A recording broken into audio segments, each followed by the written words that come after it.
Nielsen Families. They are a group of people that affect the TV shows we watch, something that TV producers hate and a lot of people are mostly unaware of. I've been passively familiar with the term for a while now, but until I looked into it, I didn't know exactly what it meant. So what are they? The term Nielsen family comes from the company Nielsen Media Research. Their job is to figure out what people are watching. They've been around for a while, measuring the popularity of newspapers and radios before TV. They are well known for their rating system simply known as the Nielsen rating. They started surveying people in 1950, asking families from the towns Oldsmar, Florida and Radcliffe, Kentucky to fill out journals of what their family watched on TV throughout the day. Immediately we can see an issue with how they're collecting data. Those two towns alone are definitely not diverse enough to represent the entirety of America. They end up using this method for many years. By the 1980s, Nielsen would still be using the diary method, but that would only account for 1/3 of their surveying data. What else were they using by this point? Nielsen boxes. What is a Nielsen box? It was an audiometer system that would be hooked up to TVs to monitor what everyone was watching throughout the day. It was said that the Nielsen Media Research Company would pay families $50 a month to set this up in their home, officially making them Nielsen families. After 30 years, their metrics surely improved, right? Well, at this point they were only surveying around 2,500 families a month, which was nowhere near enough to represent the hundreds of millions of people that watch television. At this point, more people were watching TV than voting, and they tried to keep up. Their metrics expanded as they split into an independent company in 1996, and they began other methods of tracking such as phone surveys, and started expanding into internet usage among other things. As of 1998, it was estimated that roughly 50,000 Nielsen boxes were in circulation. The only other metric important to TV I should bring up is Nielsen started pulling data from streaming services to show the top 10 streamed shows every week starting in 2020. The Nielsen rating system is still used today. It's much more simple than it looks. Let's take a look at the very recent Fox animated show. The show Crapopolis' first episode had 3.82 million live viewers. This accounted for the 18 to 49 rating, rating viewership among those between the ages of, you guessed it, 18 to 49. With a viewership of 3.82 million, this episode's Nielsen rating was 1.2, meaning that 1.2% of the TVs in the country were tuned into the program at the same time. This number will usually be paired with the number of TVs that are on at the time. I can't find that metric for this episode, so let's just say 10 million TVs were on at the time. If that were true, the episode's rating would be 1.2 out of 10. Any questions?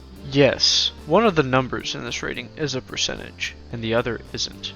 That's not a question, but yes. This rating system is a little odd and considered to be flawed. It's been criticized a lot over the years. One of the criticisms was it didn't take into account members of a household in dorm rooms. It didn't account for televisions in the prison system, and Black and Hispanic communities were very underreported in their data collection. It also took them a very long time to adapt to streaming services, which skewed their data a lot and made it practically unusable. In 2009, Irish Advertising said that their services were so terrible that it didn't provide any accurate data for them, nor do justice to the viewing audiences of the country. In 2022, Nielsen temporarily lost accreditation by the Media Rating Council. As of 2023, they have earned it back though. But what do show creators think of it? There have been numerous criticisms of the Nielsen rating system, and Nielsen families in general, in TV shows. Being there was a time big networks put a large amount of stake in the rating system, it's no surprise why. There are two examples I will bring up here. Both are cartoons, but both are very, very different. Futurama and Family Guy. Futurama touches on the subject in the episode Bender should not be allowed on television. In the episode, Bender tries out for a role on the TV show All My Circuits, and although the cast and crew don't like his acting, he gets the role due to fake popular demand he created. After filming one scene with him, the director and lead actor Calculon don't want him on the show anymore, because he doesn't listen to the script and is ruining their creative vision with his terrible acting. As soon as he's about to be fired, executives from the company show that when Bender was doing his antics, Nielsen families were paying attention to the show more. They forced them to keep him, making a statement about how small sample sizes from Nielsen data will drastically affect the creative process of a show, impeding on the director's and writer's vision. As Bender's reign on TV continues, he becomes a bad influence on kids. People start to get angry and stop watching the show, showing that even though ratings were improving, the shock value humor in having a character that was offensive just for the sake of being offensive was wearing off. The point being that the novelty of things like that doesn't last, and that networks forcing their showrunners to prioritize it based off of short-term data is harmful for everyone at the end of the day. The Futurama episode focused a lot of its commentary on other things, such as parents letting their kids watch bad TV was the problem, and censorship wasn't the solution. Now we'll look at the Family Guy episode, which focuses all of its commentary on Nielsen families. When the Griffin family gets a Nielsen box, Peter is able to influence what happens on local news. Because as a small local channel, that one Nielsen box has a high impact on their ratings. Realizing if he had more Nielsen boxes he could influence bigger networks, Peter steals 100 Nielsen boxes from the local surveyor. Commentary on how due to a smaller sample size than required, 100 boxes made a huge difference. Also, there is an implication that Nielsen is neglectful enough with their data collection to allow something like this to actually impact the results. Clearly, the implication television is in jest, but it's still there. Peter uses the Nielsen boxes to blackmail TV shows into doing whatever he wants. Eventually, everyone in town gets mad at him for ruining TV, so he goes out of his way to fix it. In the episode, there are several implications that Nielsen families are the lowest common denominator, and most Americans aren't happy with the changes Nielsen data have made over time. Considering how much criticism Nielsen has faced, it does make one wonder what TV would look like today if Nielsen families never existed. Despite being the butt of many jokes, they've certainly impacted history. Let me know what you think of the topic in the comments. If you like videos discussing TV, you should watch my video where I dissect why the Fox show Crapopolis failed to capture America's interest.